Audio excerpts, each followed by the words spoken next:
ত্রয়োদশ জাতীয় সংসদ নির্বাচনের পর দেশের রাজনৈতিক মানচিত্রে নতুন এক বাস্তবতা তৈরি হয়েছে। বিএনপি 7 জন বিদ্রোহী এমপি নির্বাচনের পর সংসদে প্রবেশ করে স্বতন্ত্র অবস্থান গ্রহণের চেষ্টা করছেন। তারা শুধু সরকার বা বিরোধী দলের উপর চ্যালেঞ্জই নয়, সংসদের রাজনৈতিক ভারসাম্যেও একটি নতুন মাত্রা যোগ করতে পারেন।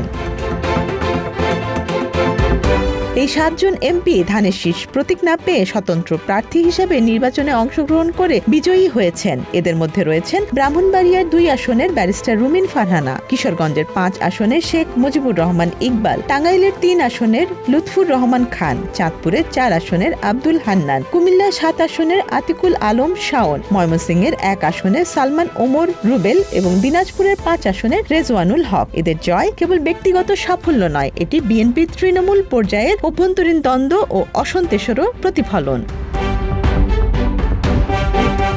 সংবাদ মাধ্যমের তথ্য অনুযায়ী কিশোরগঞ্জ থেকে নির্বাচিত এমপি শেখ মুজিবুর রহমান ইকবালের নেতৃত্বে এই 7 জন এমপি একটি নতুন জোট গঠনের পরিকল্পনা করেছেন। তারা সংসদে স্বতন্ত্র অবস্থান নিয়ে সরকারের এবং বিরোধী দলের ভুল তুলে ধরতে চাইছেন। সংখ্যার বিচারে এই 7 জন সরকারকে গুরুতর হুমকি দিতে পারবে না, কারণ সরকার গঠনের জন্য প্রয়োজনীয় সংখ্যাগরিষ্ঠতা বিএনপির কাছে রয়েছে। তবে রাজনৈতিক প্রভাবের দিক থেকে এদের উপস্থিতি গুরুত্বপূর্ণ। 7 জনই মূলত বিএনপির তৃণমূল নেতা। দলীয় মনোনয়ন না পাওয়ার ক্ষোভে নির্বাচনে জয়ী হওয়ায় সংসদে দাঁড়িয়ে তারা যদি সরকারের স্বেচ্ছাচারিতা ও দলীয় ভুল তুলে ধরেন, তবে তা সরকারের জন্য নৈতিকভাবে চাপ সৃষ্টি করতে পারে।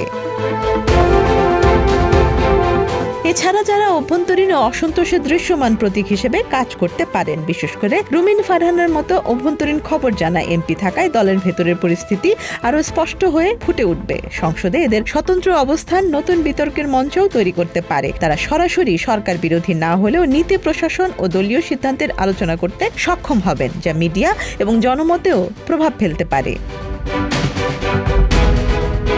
বিএনপি নেতৃত্ব, বিশেষ করে প্রধানমন্ত্রী তারেক রহমান সম্ভবত কৌশলগত কারণে বিদ্রোহীদের সঙ্গে তাড়াহুড়ো করে সমঝোতায় যায়নি। দলে পুনরায় ফিরিয়ে নিলে ভবিষ্যতে অন্য নেতাদেরও বিদ্রোহে উৎসাহিত হওয়ার আশঙ্কা রয়েছে। ফলে সংসদে এই স্বতন্ত্র ব্লক সরকারের জন্য এক ধরনের নরম সমালোচনামূলক শক্তি হিসেবে কাজ করতে পারে।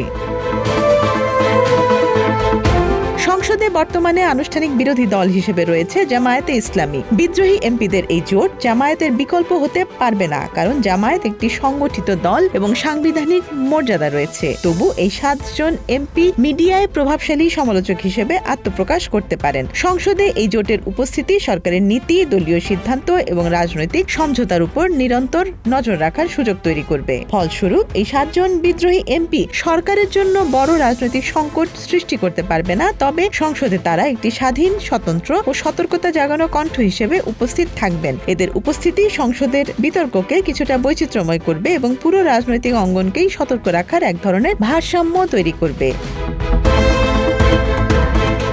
Desk report, Dhaka express.